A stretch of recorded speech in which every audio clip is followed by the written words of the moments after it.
Hello, আসসালামু আলাইকুম viewers. আর একটি নতুন ভিডিও নিয়ে আপনাদের সামনে উপস্থিত হলাম। আজকের ভিডিওতে মূলত আমি আলোচনা করব কোয়েল পাখিকে কোন বয়সে কি ফিড খাওয়াতে হবে বা ডিমের প্রোডাকশান ভালো পেতে কি ফিড খাওয়াতে হবে এবং কোন বয়সে কি ফিড খাওয়াতে হবে।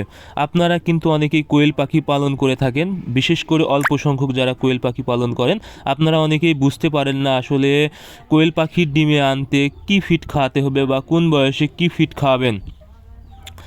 আপনারা যদি সঠিক বয়সে সঠিক খাবারটা পাখিকে না দিতে পারেন সেক্ষেত্রে কিন্তু আপনাদের ডিমের প্রোডাকশান আসতে অনেক দেরি হয়ে যাবে। আপনারা অনেকেই বলেন যে অনেক বয়স হয়ে যাচ্ছে কিন্তু ডিমের প্রোডাকশান আসতেছে না বা পাখি ডিম দিতেছে না। এর প্রধান কারণ হচ্ছে খাবারের সমস্যা, অর্থাৎ আপনারা সঠিকভাবে সঠিক খাবারটা দিতে পারেননি।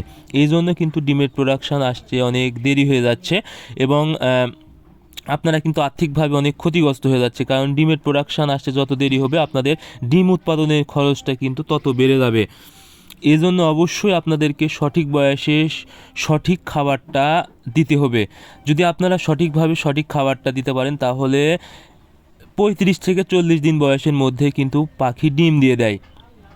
এই জন্য আপনাদের সর্বপ্রথম যেটা করতে হবে, অর্থাৎ যখন আপনারা বাচ্চা সংগ্রহ করবেন, যদি একদিনের বাচ্চা সংগ্রহ করেন তাহলে অবশ্যই ব্রয়লার স্টার্টার ফিড খাওয়াবেন। ব্রয়লার স্টার্টার ফিড খাওয়ালে কী হবে, পাখির গ্রোথটা ভালো থাকবে এবং পাখির ওজনে দ্রুত বৃদ্ধি পাবে এবং পাখি বা যে কোনো জিনিস ডিম দেওয়ার ক্ষেত্রে ওজনটা হলো মুখ্য বিষয়, অর্থাৎ ওজন যতদিন আসবে না ডিম কিন্তু আপনারা সঠিকভাবে পাবেন না।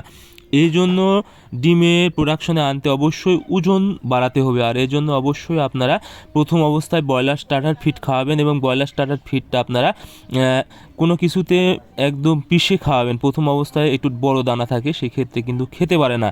এই জন্য আপনারা অবশ্যই যেন পাখি সহজে খেতে পারে এটা অবশ্যই ভাঙিয়ে নেবেন কোনো কিছু দিয়ে।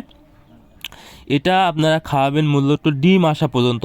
যখন দেখবেন পাখির একটি বা দুইটি ডিম পড়ে গেছে সেই সময় পর্যন্ত আপনারা এই ব্রয়লার স্টার্টার ফিড খাওয়াবেন। এরপর থেকে আপনারা অবশ্যই লেয়ার 1 ফিড খাওয়াবেন।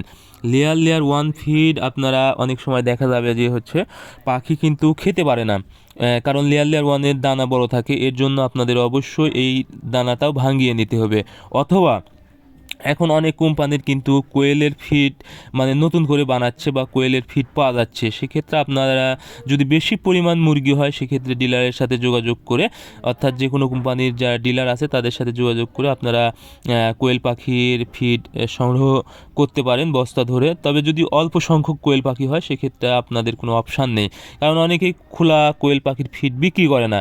সেক্ষেত্রে লেয়ার 1 ফিড আপনাদেরকে খোলা অবস্থায় নিয়ে এসে কোনো কিছুতে ভাঙিয়ে দিতে হবে, অথবা আপনাদের দেখা যাবে বড় দানাগুলো নষ্ট করবে, এতেও কিন্তু খাবারের অপচয় হবে, এতেও কিন্তু আপনাদের ডিমের উৎপাদনে খরচটা বেড়ে যাবে। এজন্য অবশ্যই আপনারা এই ফিডটা মেশিনে ভাঙিয়ে নেবেন, অথবা কোনো কিছু দিয়ে যদি অল্প সংখ্যক হয় তাহলে বাড়ি দিয়ে বড় দানাগুলো ভেঙে পাখিকে খেতে দিবেন। আশা করি পাখি খাবে এবং ডিমের প্রোডাকশন সারা বছর একইভাবে পাবেন। এই জন্য পাখি থেকে যদি আপনারা সঠিকভাবে বা সঠিক বয়সে এবং সারা বছর সঠিক পার্সেন্টেজ যদি ডিমের প্রোডাকশন নিতে চান তাহলে অবশ্যই এই অনুযায়ী আপনারা যদি খাবার দিতে পারেন বা এই ফিডগুলো খাওয়াতে পারেন, আশা করি আপনাদের কোয়েল পাখি সঠিক সময়ে ডিম দিবে এবং ডিমের প্রোডাকশান অনেক ভালো থাকবে এবং সারা বছর পাখি থেকে কিন্তু আপনারা ডিম নিতে পারবেন। আর অবশ্যই মাঝে মাঝে আপনারা ভিটামিন ওষুধ দিবেন। কী কী ভিটামিন ওষুধ দেবেন আমি বিভিন্ন আমার পেজে বা চ্যানেলে ছেড়েছি। সো আজকের ভিডিও পর্যন্তই। আপনারা আমাদের পরবর্তী ভিডিও পেতে অবশ্যই আমাদের চ্যানেলটি সাবস্ক্রাইব করবেন। ধন্যবাদ সবাইকে।